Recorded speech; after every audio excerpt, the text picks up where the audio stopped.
Sada Patel Vidyapuran. So dear student, today we are going to learn Unit 3, Read 1, Female Scope Forestry Part 3. તો આજે આપણે part 3 વિશેનો અભ્યાસ કરવાના છીએ. તો ચાલુ કરીએ આપણા આજનો આ લેક્ચર પાર્ટ 3 વિશે. The men of Kangad, though, were offered work by the forest department to fell the trees. આમ છતાં પણ જે કાંગડના મેન પુરુષો હતા તેઓને વેર ઓફર્ડ વર્ક એટલે કે કામ આપવામાં આવ્યું હતું, નોકરી આપવામાં આવી હતી બાય ધ ફોરેસ્ટ ડિપાર્ટમેન્ટ દ્વારા એટલે કે જંગલ ખાતા દ્વારા કાંગડના જે પુરુષો છે તેઓને નોકરી આપવામાં આવી હતી. શેની? ટુ ફેલ ધ ટ્રીઝ, વૃક્ષો કાપવા માટેનું કામ આપવામાં આવ્યું હતું, તેને જોબ આપવામાં આવી હતી. જ્યારે બીજી બાજુ આપણે પાર્ટ 2 ની અંદર જોયું હતું કે કાંગડની જે સ્ત્રીઓ છે તે જંગલને બચાવવા માટે નક્કી કરી લે છે. તેને નક્કી કર્યું હતું કે આપણે આ જંગલોને બચાવીને જ રહેશું, કારણ કે જેમ જંગલોનો નાશ થાય છે તેમ તેને ઘાસચારા, બળતણ અને પાણી માટે દૂર અંતર સુધી ચાલીને જવું પડતું હોય છે, ખૂબ જ મહેનત કરવી પડતી હોય છે. આથી સ્ત્રીઓએ જંગલોને બચાવવા માટેનું નક્કી કર્યું હતું, તે માટેના તે પ્રયત્ન કરી રહી હતી. જ્યારે બીજી બાજુ આમ છતાં પણ બીજી બાજુ ત્યાંના જે પુરુષો છે તેને જંગલ ખાતાએ આ વૃક્ષોને કાપવા માટે જોબ આપી હતી, નોકરી આપી હતી. એઝ અ રિઝલ્ટ અને તેના પરિણામે there was a conflict between the village men and women. અને તેના પરિણામે જ ત્યાંના જે આ ગામના જે પુરુષો અને સ્ત્રીઓ વચ્ચે કન્ફ્લિક્ટ એટલે કે વિરોધ થયા હતા, સંઘર્ષ થતા, વિરોધ થતો. કારણ કે સ્ત્રી છે તે જંગલને બચાવવાનું વિચારી રહી હતી, જ્યારે પુરુષો છે તે આ જંગલોના વૃક્ષોને કાપવાનું કામ કરી રહ્યા હતા. આથી બંને સ્ત્રી અને પુરુષો વચ્ચે ઘણા બધા સંઘર્ષ થયા. આફ્ટર 4 months રેઝિસ્ટન્સ, 4 મહિનાના વિરોધ પછી, રેઝિસ્ટન્સ એટલે વિરોધ, તો આફ્ટર 4 months ઓફ રેઝિસ્ટન્સ, 4 મહિનાના વિરોધ પછી the woman succeed in saving there forest, અને સ્ત્રીઓ સફળ થઈ હતી ઇન સેવિંગ, બચાવવામાં ધેર ફોરેસ્ટ, તેઓના જંગલને. સ્ત્રીઓ છે તેઓના જંગલને બચાવવામાં સફળ રહી. The women's organisation, the Mahila Mangal Dal, then decided to revive the degraded forest. The woman organisation, આ વુમનનું જે ઓર્ગેનાઇઝેશન હતું, મતલબ કે સ્ત્રીઓની જે આ સંસ્થા હતી, ઓર્ગેનાઇઝેશન, કઈ સંસ્થા? અહીંયા એક નામ આપેલું છે, મહિલા મંગલ દળ. આ જે સંસ્થા છે ધેન ડિસાઇડ, ત્યાં પછી નક્કી કરી લે છે two revive the degraded forest. આ જે ડિગાર્ડેડ ફોરેસ્ટ છે, ડિગાર્ડેડ એટલે કે નાશ પામેલા જે જંગલો છે, તે નાશ પામેલા જંગલોને અથવા તો જે જંગલોના અથવા તો વૃક્ષોનો સફાયો થઈ ગયો છે તેને ફરીથી રિવાઇવ કરવા, પુનર્જીવિત કરવા માટેનું તે નક્કી કરી લે છે. On the basis of the number of cattle owned by each family, on the basis એટલે ને આધારે, of the number of the cattle, number of cattle એટલે કે ઢોરની સંખ્યા, ઓવન બાય ઇચ ફેમિલી એટલે દરેક ફેમિલીમાં રહેલા ઢોરની સંખ્યાને આધારે કન્ટ્રીબ્યુશન વેર રાઇઝ, એક કન્ટ્રીબ્યુશન રાઇઝ એટલે કે ફાળો ઉઘરાવવામાં આવ્યો હતો to employ a forest guard who has paid 300 rupees per month. તેને આધારે એક ફોરેસ્ટ ગાર્ડ એટલે કે જંગલનો રક્ષક, એક ચોકીદાર રાખવામાં આવ્યો હતો કે જેને પર મંથ દર મહિને 300 રૂપિયા આપવામાં આવતા હતા. મતલબ કે જે ગામના કુટુંબ હોય, ગામમાં રહેતા ફેમિલી હોય, એ ફેમિલીના ઢોરની સંખ્યાને આધારે દરેક ફેમિલીમાંથી એક ફાળો ઉઘરાવી અને ત્યાં જંગલ રક્ષક રાખવામાં આવ્યો હતો કે જેને દર મહિને 300 રૂપિયાનો પગાર આપવામાં આવતો હતો. For 3 years the arrangement worked well, but problem then arose.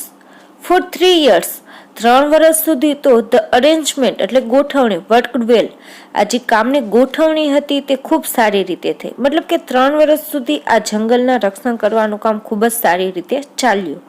But problem than અરોઝ, પણ ત્યાર પછી ઘણી બધી સમસ્યાઓ ઊભી થઈ. ધ ફોરેસ્ટ ગાર્ડ બીકમ નેગ્લિજન્ટ, જે ફોરેસ્ટનો ગાર્ડ હતો, જંગલ રક્ષક હતો, તે બનતો ગયો નેગ્લિજન્ટ એટલે કે બેદરકાર થતો ગયો. એન્ડ પ્રોટેક્શન વોઝ લૂઝ, અને તેનું જે પ્રોટેક્શન, રક્ષણ નહોતું જંગલોનું રક્ષણ કરવાનું જે કામ હતું, આ રક્ષણનું કામ લૂઝ થતું ગયું, એટલે કે ઢીલું થતું ગયું. મતલબ કે જંગલનો ચોકીદાર છે ને 3 વર્ષ પછી બેદરકાર બનતો ગયો અને આ કામ પણ કેવું થતું ગયું, ઢીલું થતું ગયું. Once the woman discover this, એક વખત સ્ત્રીઓને આ વાતની જાણ થઈ. તે એબોલિશ ધ પોસ્ટ, ત્યાં પછી તેને આ જે પોસ્ટ હતી, મતલબ કે આ જે કામ હતું અથવા તો જે આપણે જગ્યા કહી, આ જગ્યા ચોકીદારને, એ કામને જ શું કરી દીધું, તેને એબોલિશ, નાબૂદ કરી દીધું. આ જગ્યા જ તેને નાબૂદ કરી દીધી. And decide to guard the forest themselves, and decide, તેઓએ નક્કી કરી લીધું, ટુ ગાર્ડ એટલે કે ચોકી કરવાનું, ધ્યાન રાખવાનું, ધ ફોરેસ્ટનું, જંગલનું, ધેમસેલ્સ તેઓની જાતે જ. ત્યાં પછી પોતાની જાતે જ આ સ્ત્રીઓએ જંગલનું રક્ષણ કરવાનું નક્કી કર્યું. Now the મહિલા મંગલ દળ has assigned the duty of looking after the forest to a group of village women. Now હવે આ જે મહિલા મંગલ દળ છે has assigned એટલે કે કામ સોંપ્યું, the duty of looking after the forest, જંગલનું ધ્યાન રાખવાનું જે કામ છે એની ફરજ છે તે કોને સોંપી દીધી, a group of the village women. આ જે ગામની સ્ત્રીઓ છે, સ્ત્રીઓનું ગ્રુપ છે, તેનો સમૂહ છે, ટુકડી છે, તેને આ જે દેખરેખ રાખવાનું, જંગલોને ધ્યાન રાખવાનું કામ સોંપી દેવામાં આવ્યું. The responsibility is shared among 15 women in rotation. The responsibility, જવાબદારી, is shared એટલે કે એકબીજા વચ્ચે શું થાય છે, વહેંચાય છે, આપલે થાય છે. આ જવાબદારીની વહેંચણી થાય છે among 15 women in rotation. in rotation એટલે વારાફરતી. તો કે છે આ જવાબદારી છે તે વારાફરતી 15 સ્ત્રીઓની વચ્ચે વહેંચાય છે. થસ એટલે કે આ રીતે. આમ the duty for each woman comes after 15 days. દરેક સ્ત્રીઓ માટેની જે આ ડ્યુટી છે, આ જે ફરજ છે તે 15 દિવસ બાદ આવે છે. As one woman said, "One these days we leave our work and protect the forest because our oak trees are like our children." As the one woman said, તેમાંની એક સ્ત્રી કહે છે કે on these days, આ દિવસોની અંદર, એટલે કે જે દિવસે તેમની ડ્યુટી હોય છે તે દિવસોમાં. તો કહે છે as a one woman said, one these days, આ દિવસોમાં, we leave our work, અમે અમારું જે કામ હોય છે તેને લીવ, છોડી દઈએ છીએ, and protect the forest, અને આ જંગલનું રક્ષણ કરીએ છીએ. Because, કારણ કે our oak trees, અમારા જે આ ઓકના વૃક્ષો છે, આ like our children, તે અમારા સંતાનો જેવા જ છે. એક સ્ત્રી કહે છે કે જ્યારે અમારી ડ્યુટી હોય છે, અમારી ફરજ હોય છે, અમારી દેખરેખ રાખવાનો જે દિવસે વારો હોય છે તે દિવસે અમે અમારું કામને છોડી દઈએ છીએ અને આ જંગલનું રક્ષણ કરીએ છીએ. કારણ કે આ જે જંગલોના ઓકના વૃક્ષો છે તે વૃક્ષો અમારા સંતાનો જેવા જ છે. Once when the migrant shepherd allowed his goat to graze in the protected area, forest area. Once એકવાર when, જ્યારે a migrant shepherd એટલે કે સ્થળાંતરિત એક ભરવાડ, સ્થળાંતરિત એટલે કે બહારના વિસ્તારથી આવેલો કોઈ, માઇગ્રેટ શેફર્ડ એટલે કે બહારથી આવેલો એક ભરવાડ, allow his goats to graze in the protected forest area, તેને તેની ગોટ્સ, બકરીઓ હોય છે તેને, ટુ ગ્રેઝ એટલે કે ચરવા માટે, in the protected forest area, જે આ પ્રોટેક્ટેડ ફોરેસ્ટ એરિયા હતો, રક્ષિત એવો જંગલ વિસ્તાર હતો, તેમાં તેને ચરવા માટે મૂકી દીધી. The woman took away the goats, અને આ સ્ત્રીઓએ તેની જે ગોટ્સ હતી, બકરીઓ હતી, તેને took away એટલે કે લઈ લીધી, and fined shepherd 200 rupees. Fine એટલે કે દંડ કર્યો શેફર્ડને, પેલા ભરવાડને 200 rupees, 200 રૂપિયાનો. એક વખત જ્યારે કોઈ બહારથી આવેલા ભરવાડે આજે પોતે પ્રોટેક્ટ કરી રહ્યા છે ફોરેસ્ટનું, એ એરિયાની અંદર તેણે આ બકરીઓને ચરવા માટે મૂકી દીધી હતી, તો સ્ત્રીઓએ તેની બકરીઓને તો લઈ લીધી, સાથે સાથે 200 રૂપિયાનો દંડ પણ કર્યો. Villages themselves are fined up to 100 rupees for cutting trees for the firewood. ગામના તેમના જ લોકો પણ જો તે cutting tree for the firewood, ફાયરવુડનો મતલબ થાય છે બળતણ માટે, જો તે બળતણ માટે લાકડા કાપે છે, વૃક્ષોને કાપે છે, તો તેઓને પણ 100 રૂપિયાનો દંડ કરાય છે. Thanks to nature and thanks to the strength of women, the mixed natural oak forests are now recovering in all parts of Gadwal. Thanks to nature, કુદરતના આભારે, and the thanks to the strength of women, વુમનની તાકાત, વુમનની શક્તિને આભારે, the mixed natural oak forest, જ્યાં mix એવું કુદરતી ઓકના જે જંગલો છે, are now રિકવરિંગ, હાલની સમયની અંદર રિકવરિંગ એટલે કે ફરીથી સર્જિત થઈ ગયા છે, પુનઃનિર્માણ પામેલા છે, in all parts of Garhwal, ગઢવાલના બધા ભાગોની અંદર. તો આજે ગઢવાલના બધા જ ભાગોની અંદર કુદરત અને સ્ત્રીઓની તાકાતને આભારે બધા જ પ્રદેશોની અંદર આ કુદરતી મિક્સ ઓકના જંગલો ફરીથી પુનઃનિર્માણ પામેલા છે. But the woman still have to be a very vigilant. શું કહે છે? બટ પરંતુ વુમન સ્ટીલ એટલે હજુ પણ have to be very vigilant એટલે સાવચેત. હજુ પણ ત્યાંની સ્ત્રીઓને ખૂબ જ સાવચેત રહેવાની જરૂર પડે છે. In 1980, for example, the Mahila Mangal Dal agreed to help the forest department in tree planting. In 1980, 1980માં ફોર એક્ઝામ્પલ અહીંયા એક ઉદાહરણ આપેલું છે. શેનું ઉદાહરણ છે? તો આગળના પેરેગ્રાફમાં તમને કીધું હતું કે ત્યાંની સ્ત્રીઓને હજુ પણ ખૂબ સાવચેત રહેવાની જરૂર પડે છે. હજુ પણ તેને ખૂબ જ સાવધ અથવા તો આપણે તેને કહીએ છીએ કે વધારે સાવચેત સતેજ રહેવું પડે છે. શા માટે? કારણ કે જો અહીંયા તમને એક એક્ઝામ્પલ આપેલું છે. ઇન 1980 ધ મહિલા મંગલ દળ agri to help the forest department in tree planting એટલે કે વૃક્ષોના ઉછેર માટે. તો કહે છે 1980ની અંદર આ મહિલા મંગલ દળ છે તે આ જંગલ ખાતાને વૃક્ષોના ઉછેર માટે મદદ કરવા માટે સહમત થઈ જાય છે. They dug 15,000 pits. તેઓએ 15,000 ખાડાઓ ખોદ્યા. But then they found it.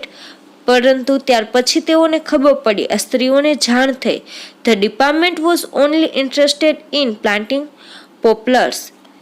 Poplar કે જે એક વ્યાવસાયિક વૃક્ષ છે, મતલબ કે પોપ્લર્સની અંદરથી ખૂબ મોટા પ્રમાણમાં ઇમારતી લાકડું પ્રાપ્ત થાય છે. આથી સ્ત્રીઓ છે તેને 1980ની અંદર જ્યારે ફોરેસ્ટ ડિપાર્ટમેન્ટ તેને આ જે વૃક્ષોના ઉછેર કરવા માટેની વાત કહે છે ત્યારે તેઓ તેને વૃક્ષ ઉછેરમાં મદદ કરવા માટે સહમત થઈ જાય છે અને તે માટે તેઓ 15,000 જેટલા ખાડાઓ પણ ખોદે છે.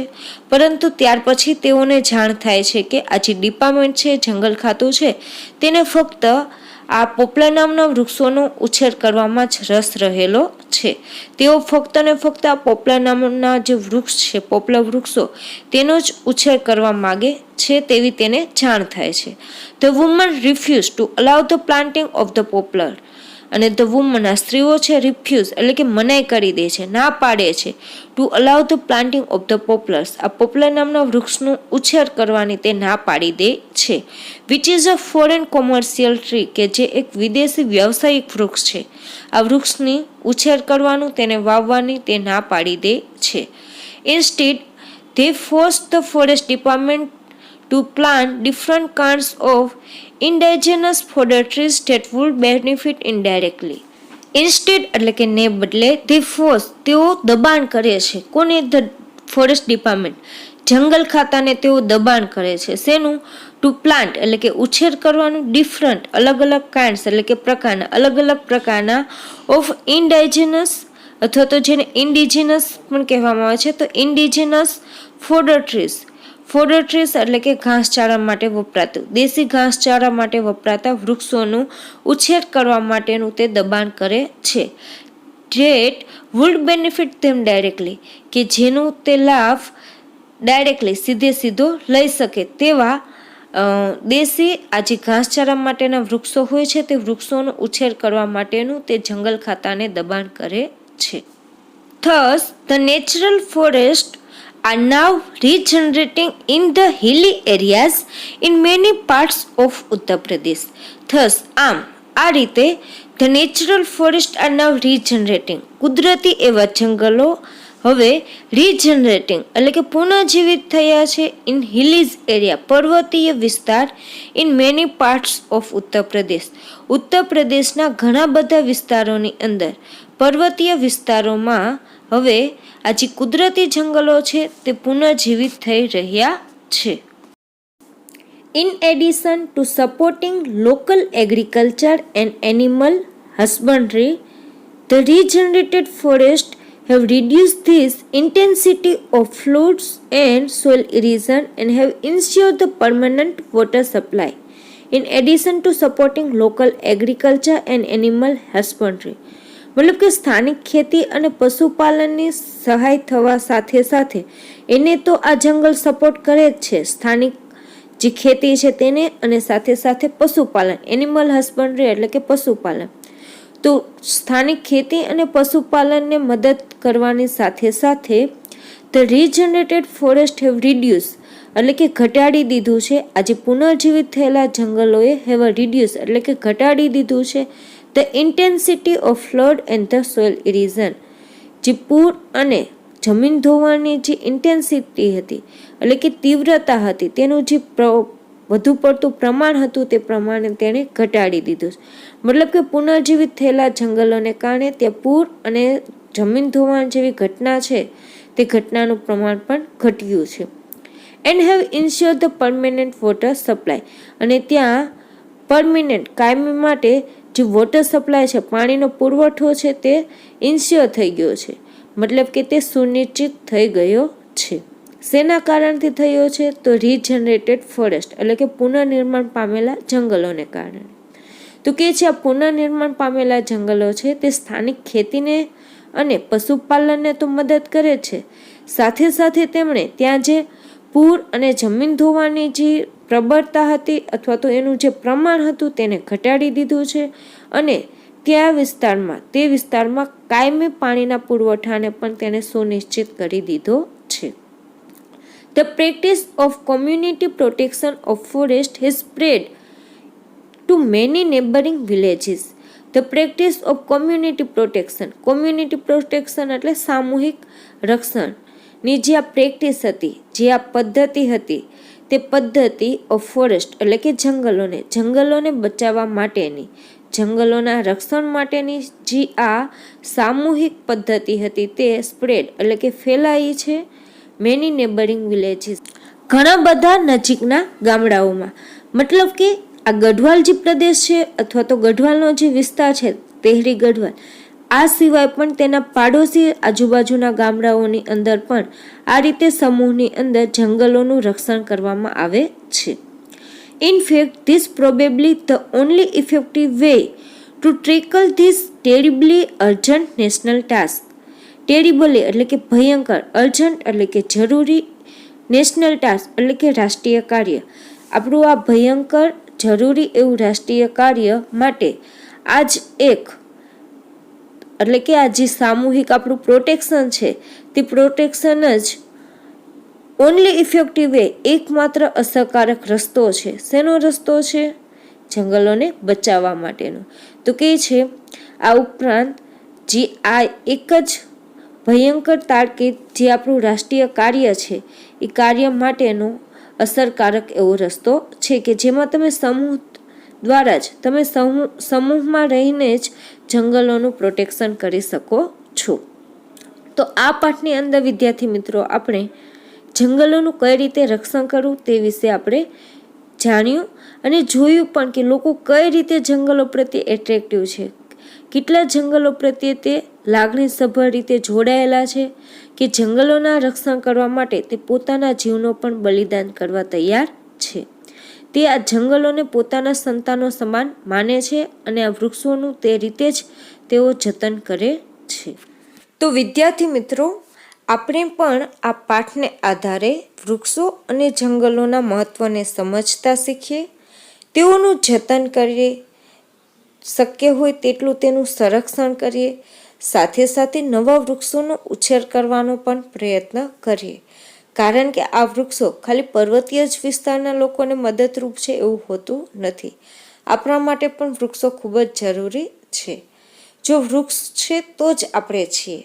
કારણ કે વગર વૃક્ષ ઉપર અથવા તો વૃક્ષની વગર આપણે પણ આપણું જીવન શક્ય નથી. આથી વૃક્ષોને સાચવીએ, તેનું જતન કરીએ.